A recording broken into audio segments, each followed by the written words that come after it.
What's happening, folks? Happy Thursday, everybody out there. Welcome to another episode of the Counter Media Podcast. Well, I think we have another big nothing burger that dropped on us with the JFK Files. We'll talk a little bit more about that. I don't know where Chris is right now. Hopefully he'll show up here in just a minute, but if not, that's okay. I could use a break. It won't be long if he isn't, because I was leaning hard on him for a lot of the content tonight, but that's okay. I want to say hi to everybody over there on Evil Freak, Jason TG sponsor, God Offspring, Khan, MPCV, JJ, Lori Matthews, always good to see you. Who else we got? Wyatt Darrell, what's happening? Yeah, man. So, we have these additional JFK files, and I've been going through some of them. I've also been going through some of the things that people have been posting. There's just not a lot there. I will actually share this quick thing with you right here. Right here on the JFK assassination records, you can go to this is archives.gov /research/JFK/release 2025. So there are 32,000 pages being released, over 1,100 PDF files. There's another thing down here. This is 31,400. But the thing that I want us to pay attention to is up here. As of March 18, 2025, the records are available to access either online at this page or in person via hard copy or analog media formats at the National Archives at College Park, Maryland. I think I'm actually going to go up there, and not just for this, but I'd actually just like to check that out. I don't know what that facility is like, but it'd be neat to go in there and see what else is available to it. But as the records continue to be digitized, they will be posted to this page. So we clearly don't have all of the information. Again, I've been going through a bunch of different media folks that, again, are going through some of this stuff. I haven't had a chance to go through the files themselves yet, but and I'll tell you, there's a lot of them like, oh, all these new revelations. And when you get in there and you click on it and you start looking at what they're saying is a big revelation, there's nothing major there. So, Laura, we love you. You're absolutely right. Gary is always right. Ted Boyette, good to see you. I know some of you other folks are joining in. Jeff, good to see you again, buddy. Even though I was talking to you 10 minutes ago. A.M. Atkinson, good to see you. Yeah, so I think this is just more and more obfuscation. I'd almost rather them just release a few thousand files that they did, or a few thousand pages they did before, and instead of dropping this nonsense on us. I think this is going to be one of those things that's going to tie people up for several weeks, and then at the end of the day, we're just not going to see that much out of it. So it is what it is. There's a lot of other things going on out there. I don't think we're going to ever find out what actually happened with the JFK files, and I think that is just something that I've come to accept. And look, I think to some extent we do have to hold the Trump administration accountable for this. It's not entirely their fault. I mean, again, what we have is the CIA that's had these files, CIA, FBI, and NSA, and whoever else is, has information available. But they've had, they've had 60 years to go through this and take out anything that is important. And I think all of these files have been well scrubbed, and there's really nothing left. It does, and Ann says this is exactly right. Nothing really on the JFK. It just shows how corrupt the CIA is. I don't know. I feel, when we were first talking about releasing this, the first Trump administration, and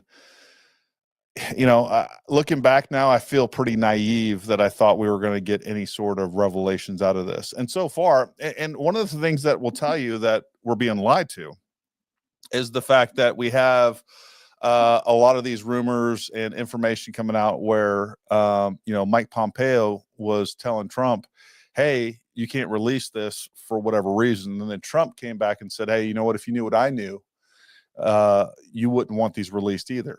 Well, there's nothing in there that I've seen so far that anyone's reported on that has indicated anything like that. So again, I think we're being lied to by the government. I think the CIA has scrubbed those files long ago, and I do think that ultimately, the Trump administration is complicit in that, and I think that's just a fact. And people want to blame Pam Bondi, but ultimately the buck stops with President Trump. So whether it's those secrets or other secrets, whether we're talking about, I want to know more information on what we have as far as UFOs. I want to know if what the different UAPs and or drones that were flying over New Jersey. Those were not just what we've been told. And, ultimately, when the Trump administration did come in and we had Caroline Leavitt come out there and actually say something about that, all she said was that the they were cleared by the FAA. That doesn't tell us anything, right?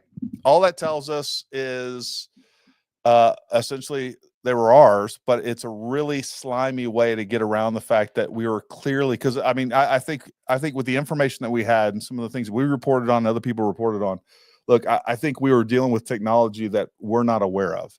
One of the things that really stuck out to me with that whole situation was the fact that we had sheriff's department and other government, state, local officials that were flying drones that couldn't pick these things up with any sort of heat signature. So they could see them with the naked eye, but they couldn't see them with thermals. And that is a level of technology that I'm not aware of that we have anywhere. So clearly there was some sort of, I don't know if they were test flights. I don't know if they were doing some sort of training exercises. I don't know if it was psyop on the American people to see how we would react to all this stuff. But there's just going to be with the Trump administration, I think we're all hoping for a new level of transparency. And I think we just need to come to grips with the fact that we're not going to get those. So, I don't know what else to say about that. I'm going to go through some of your guys' comments. Choose did it. Where's Chris? Oh, yeah. Hollywood is full of commies. He killed Maryland and shit went downhill. I mean, on a good note, Pam Bondi finally stopped being crazy and is readdressing suppressors. Well, that's good. CIA went to the mob for help. Ruby was affiliated with the mob. I think the government is set up and mob took care of Oswald. I do agree with that. And this is another thing that I've looked heavily into. Roger Stone is a little bit crazy, but I'll tell you what, Roger Stone, watching him, I've watched him on Joe Rogan. I've watched him on multiple other formats as well. He has more information on the JFK assassination than probably just about anybody. And, I do think that what we saw was a state-ran coordination between different intelligence agencies within the United States government, the mob, and then, all of that goes back to election fraud as well. All that's tied in together. And then, of course, then we had the assassination of Robert Kennedy. So, all of it's tied into one another. And I think there's a lot of hands that were dirty in that. But the fact that we shouldn't have that information by now is just silly. He says, hard to believe after all these years, nobody's written a summary report on the investigation to any higher ups. Well, I think they've been too busy hiding it. I really do. Riverleaf says, personally, think they removed and inserting things. Absolutely. I think 98% of those documents are going to be completely irrelevant overall, and it's just another way to keep people busy, disoriented, and distracted. That's really what it's about.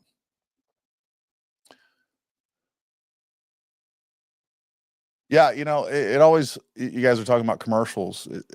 It's always weird to me on why sometimes we see people getting commercials and sometimes why we don't, whether we're monetized or not. So it is what it is. The mob admitted we killed the wrong Kennedy.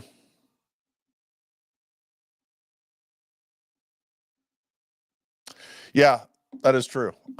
This was a major point of contention, and I think ultimately why Bobby Kennedy was actually killed.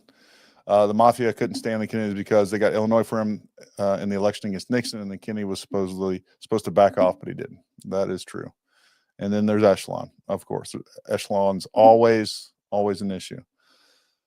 Yeah. Yeah. The other thing that I want to talk about tonight, because again, I just think that's a big nothing burger overall. We continue to see these activist judges.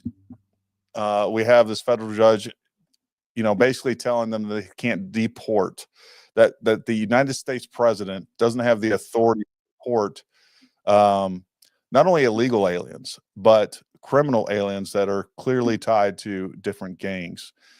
We continue to see the deep state, and this is what the deep state is. It's all these judges, it's all these different bureaucrats, it's other, people within these different agencies that have continued to push back on President Trump.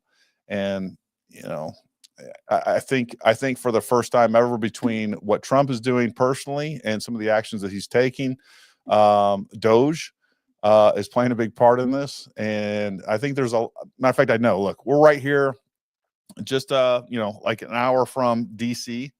I've worked in DC. I work for the Department of State. I have a lot of friends that work for multiple government agencies, everything from FEMA to ATF to Department of State, you name it, DHS.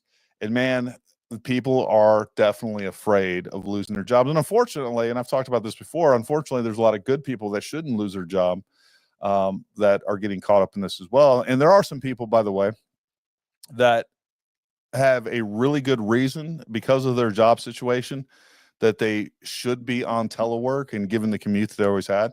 So we have some folks that we are directly tied to, and I won't say who they are, but some folks that we're directly tied to that were on, or basically on almost 100% telework prior to COVID. And, of course, all of this going on, and it was good for them. And it made sense given what their job was. But because of this now, they're going in 5 days a week.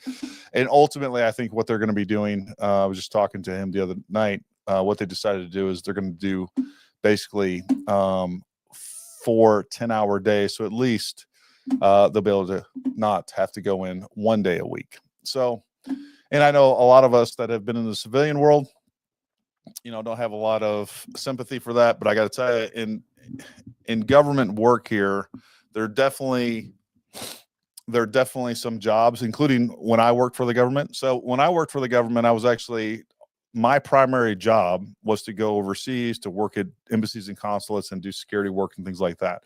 And I was, it was about a 50% travel time is what I was doing overseas. And when I came back, a lot of times I'd have to go into the office, and I literally did not have a job. I didn't even have a cubicle, by the way.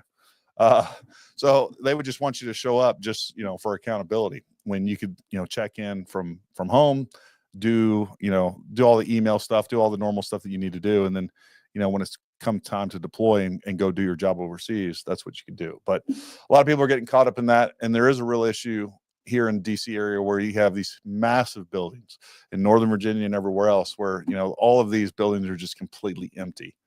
And, it is what it is.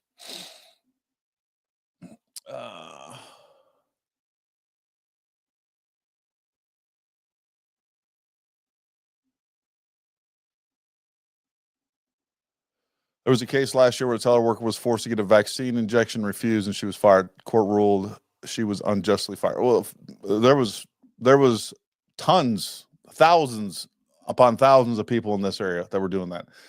Even people that I worked with,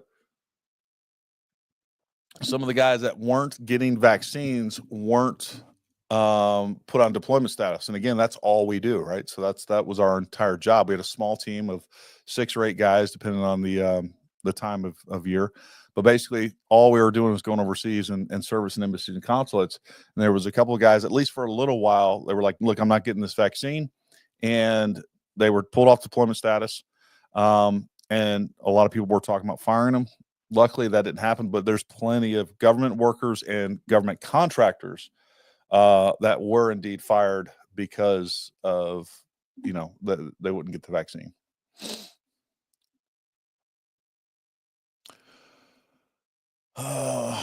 Gary always has haters. I don't care.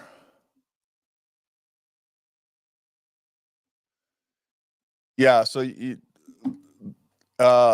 YouTube will not allow you to put anything like anything.com on there. So it's not going to allow you to put links or anything else like that. If you guys want to send me something or you have information, send it to Gary at Paramount Tactical, or better yet, services at ParamountTactical.com. That's the best way to send it.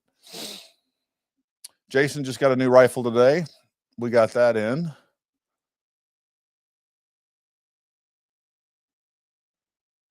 There's not likely to be anything revealing to folks that have spent decades on the subject. It can be good for folks that are open to looking into the topic.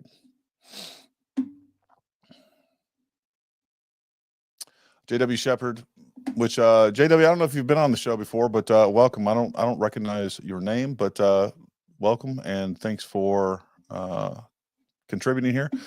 Best book to get is Michael Canfield's Coup d'etat in America, 1974 to 75. I wonder if he's written a book on the coup d'etat in 2020. That'd be a good one to have.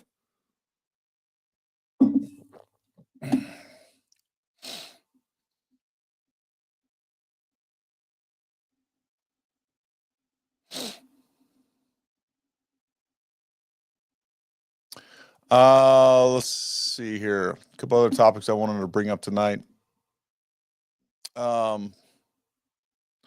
Yeah, so the Tesla. All right, we're having these Tesla vandalism, and people are throwing Molotov cocktails and everything else on them. And what's crazy to me, and this just goes back to a lot of things that we see here in the United States, is the justification for all this, right? If there were people doing that in January 6th, those people would be not only prosecuted, they would be at Guantanamo Bay already. And it's just crazy to me, the double standards that we have here in America for that the left has. I think obviously on the right we are a little bit more even keeled. And look, I disagree with some of the things that happened on January 6th. It was a protest that got out of control. It was not a insurrection, to say the least. But again, some of those people should definitely be prosecuted. Anybody that assaulted law enforcement should be prosecuted. I do think that whole thing was I think what happened there at the Capitol, I think it was a conspiracy of entrapment. And I think that was something that was at least tentatively planned. That's what I think on that. So take that for what it is. Poor Summer, like she's y'all secretary, Facebook friends each other or something. I know who you're talking. JJ, I will send email Summer right now telling her it's okay to give you my phone number and email address. Sounds good. Just JJ, just email me, Gary at ParamountTactical.com. It's as simple as that. It's as simple as that.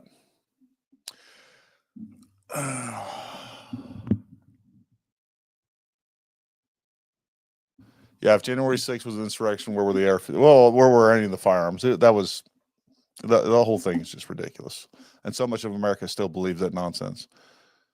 100%. Yep. We don't need to relitigate that. All of it is what it is.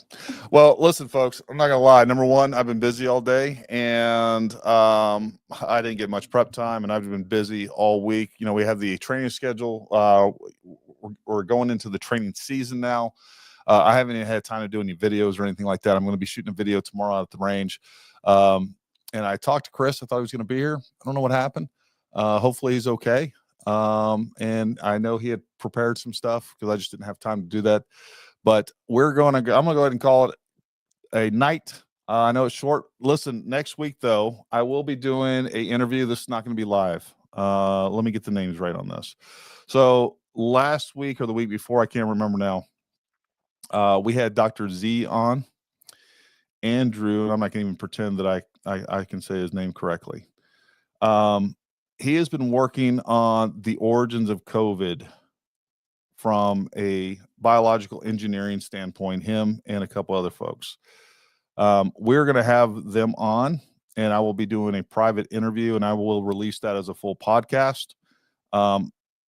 I think just from what I've heard, and I've just only heard kind of some tidbits on it, I think it's some things that hasn't been seen in public, and it's definitely more information. It's more indication that again, that was a biological weapon. I think most of us realize that already, but what we're going to be talking about is some scientific proof, additional scientific proof, and yeah, stand by for that for sure. Anyways, folks, I needed a night off anyhow. I'll be honest with you. Between how busy we are and everything else going on, I am a little burnt out. We've been doing a lot of podcasts, but listen, we appreciate you tuning in, and I will get with Chris. We'll make sure we have another podcast up for you, and you guys know where to reach me. Make sure you like, subscribe, all those good things. We appreciate the support. You guys probably needed a short little 20-minute podcast anyhow instead of 2 hours. But until next time, stay armed, stay ready. We'll talk to you.